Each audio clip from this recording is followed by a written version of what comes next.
Support comes from the Missouri Forest Products Association, saluting Earth Day on April 22nd with an ongoing commitment to help offset carbon emissions with sustainable harvesting of Missouri forests.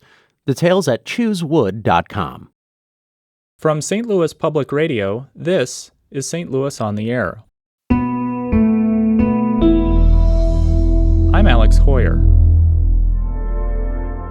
In the mid-1800s, Dred Scott sued for his freedom in St. Louis Circuit Court. The enslaved man fought a years-long legal battle that culminated in an infamous U.S. Supreme Court case called Dred Scott v. Sanford. In the case, the court concluded that people of African descent, whether they were free or enslaved, were not U.S. citizens and had no right to sue in federal court. The decision also reinforced that the Constitution protected slave owner rights because enslaved workers were considered legal property. The ruling against Scott helped push the United States closer to civil war. Today, Dred Scott and his wife, Harriett Scott, are celebrated, and now there's a monument that befits that legacy in Calvary Cemetery in North St. Louis, Dred Scott's final resting place. Scott's great-great-granddaughter, Lynne Jackson, was behind that effort. She's the founder and president of the Dred Scott Heritage Foundation. For more, here's St. Louis Public Radio's Marissanne Lewis-Thompson. There is only one word that comes to mind when you first see the new Dred Scott Memorial Monument: stunning. The front of it is reminiscent of a courthouse, and that's what my original thought was, that, the fact that he's at the top means that he was able to rise above the law within his own heart and by the good help of those who helped him throughout the 11 years of his trial. That's Lynne Jackson. She's Scott's great-great-granddaughter and the mastermind behind the 9-foot-tall black granite monument tucked away in St. Louis's Calvary Cemetery. Scott's name is held up by 5 pillars that tell pieces of his story. The center column has an image of him, which is from the charcoal drawing that is a family heirloom, probably the only real one we have. His date and just a synopsis of the fact that he and his wife sued for their freedom, and that this is his final resting place here at Calvary, that this was also one of the worst Supreme Court cases ever rendered. On the left is a tribute to his wife and daughters who are buried at Greenwood, and another individual is buried here with Dred Scott, which is a grandchild. There's also a scripture and an excerpt of the Declaration of Independence. On the back, there's more history about the Scotts, an excerpt from Dred's obituary, and a quote from Frederick Douglass. He may decide and decide again, but he cannot reverse the decision of the Most High. He cannot change the essential nature of things, making evil good and good evil. Happily, for the whole human family, their rights have been defined, declared, and decided in the court higher than the Supreme Court. The monument has been years in the making. Jackson says there was a lot that led up to it. Merely the fact that the first one didn't tell you who he really was. It said that he fought for his freedom and that his friend Taylor Blow freed him, but there wasn't space to say very much. So I was very much interested in being able to tell more about why Dred Scott was important, as well as it was small and hard to see. As you look around where we're sitting, they're all pretty much ground level. It's hard to have found it. I myself drove by and couldn't see it from time to time. So this one I wanted people to see, because his is among the top 3 that are asked for in the cemetery, which has over 300,000 people in it. What were some of the roadblocks that you might have faced trying to get this whole thing together? I can see you were like... Well, COVID was one, because, again, I've had this idea for several years, but when COVID hit, I thought, wow, we were going to have a fundraiser, and it got canceled because 2 weeks before everything got shut down, and I thought, okay, what can we do? Why don't we start trying to plan for the memorial and do a GoFundMe? And so that's how it got started. So it was a bit of a roadblock in that it was not a good time to have a fundraiser, but we found a fundraiser that worked. Why do you think Dred Scott's story is a significant part of U.S. history, particularly to Missouri and Illinois history? Well, his case is important because if he had not fought for 11 years, then who knows? There would not have been a Dred Scott decision. You had to go through the Missouri Supreme Court to get to the U.S. Supreme Court. And after 6 years, most people would have said, okay, I'm done, but they tenaciously continued. And without that, who knows? The Civil War, of course, was a major outcome of that, but we still may have had slavery into the 1900s. So, of course, we are here for Dred. And Dred is typically the focal point of the story. How does his wife Harriett's legacy play a role in this larger story? She herself filed for freedom separate from Dred. They did it at the same time, on the same day, in the same place, but she had her own case. And that's something a lot of people don't realize, how important that was. Her opportunity to get freedom would have covered her daughters, because so goes the mother, so goes the child. And yet, had anything happened to Dred, and she didn't have a case, they would not have had a chance. In this situation, if anything happened to him, then she and her daughters still had an opportunity for freedom. As his great-great-granddaughter, how does your family talk about this history? And are there other stories about his life that you remember hearing about? When we were younger, we didn't sit around chatting about it. When holidays or notable days came, then we would see recognitions, or my dad and his brothers would be a part of it.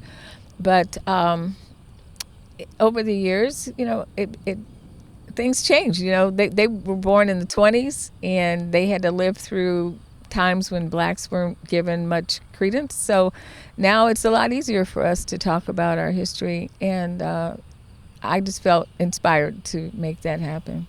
Do you remember the first time you visited your great-great-grandfather's gravesite? And I'm curious about what that experience was like for you.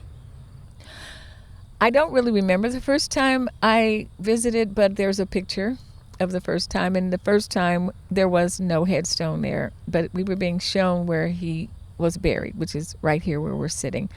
And that was a pivotal moment in history when his grave was recognized and then soon would be marked. So I have pictures of the first time I was here, but I can't say honestly that I remember standing here. When you look at those pictures, what goes through your mind? That my mom and dad and my brother and I were fortunate enough to be here and know. We didn't understand, as my brother and I were just little kids, we were under 4, but my parents and my dad, who actually carried on the legacy, were, I'm sure, very honored to have been able to stand here and be in Ebony magazine and say, wow, this is a historic spot. And soon it's going to be marked with a headstone. I'm talking with Lynne Jackson, the great-great-granddaughter of Dred Scott. We're here in Calvary Cemetery at the site of Scott's new memorial monument. So you are the founder and president of the Dred Scott Heritage Foundation. Why was it important for you to maintain the legacy of Dred Scott? Too many of our stories go unheard and unheralded and unknown. Mine was not such a story, and yet there's so much of it that was unknown. And yet, again, I want to encourage people to study their own history. So if my story can help someone else care about their own story, that's a personal thing for me. But nationally, it was just important to say, look, we relegated this man in history. There was a time in the early 1900s when a book was published about African American history, and he is not in it. It was a pivotal moment in history, the Dred Scott decision. It was, I call it the linchpin of our nation's history, because things turned radically after the Civil War, and because of the Civil War, which was partly because of the Dred Scott decision, which was partly because they didn't give up. So I think it's just critical that we not forget people like Dred and Harriett and so many others. So for years, people have continued to visit Dred Scott's grave. What is it about him and his story that you think draws people to it? The courage to fight the system. It was sometimes considered seditious to sue your master, and yet in Missouri, the law, once free, always free, gave them the right to do that, but you still had to step out and do that. So that's one aspect of it, but then the rest of it for me is the continuance of it. I usually tell young people, like, hey, you just got your license and you're going to go out and kick it. Well, you get a ticket, and now you've got to wait 2 weeks to go to court. Can you imagine waiting 11 years to get an answer under the circumstances under which they lived? So every bit of it had to do with courage and endurance. How do you hope this monument will further teach people of all ages about who he was, especially at a time where talking about Black history in this country has been contentious, like talking about this history, and this is your family lineage. Okay, so we have the Dred Scott Heritage Foundation, which was founded on 3 principles: commemoration, education, and reconciliation. This monument encompasses all 3 of those ideals. And in particular, I'm hoping for reconciliation to be a part of what comes out of this, because as a lot of people don't realize it, there were many abolitionists and many people who were not African American who helped Dred and Harriett throughout their whole ordeal. And without them, they probably would not have made it to the Supreme Court. And so this monument encompasses everything that our work stands for. And I think when people come and see the inspiration that's on here, they will walk away with something they didn't have when they came. You and your family have spent many years maintaining the legacy of Dred Scott. How do you hope it will be maintained once it's time to pass the torch to a new generation? When my father wondered who would pass this on after his generation, he didn't know. And actually, I didn't know either. I had no clue I was going to be doing this as late as 2003. But I knew the anniversary would be in 4 years. And so I said, well, we'll do something for sure, because I've always been a planner and a manager and so forth. So I said, well, we were not going to sit back and just watch it on TV. But I did not know. And I had no idea that I was destined to continue and continue. So I'm only believing that down the road, another person can pick up the banner. How do you hope people remember your contributions to Dred Scott's legacy? I hope they remember it as an encouragement, not only to study history, not only to get up and do something themselves and make a difference in the world, but to believe that all things are possible.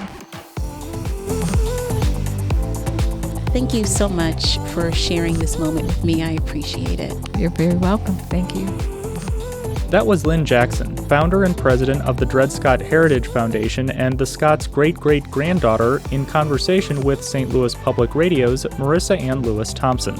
They talked about the new monument marking the final resting place of Dred Scott in Calvary Cemetery.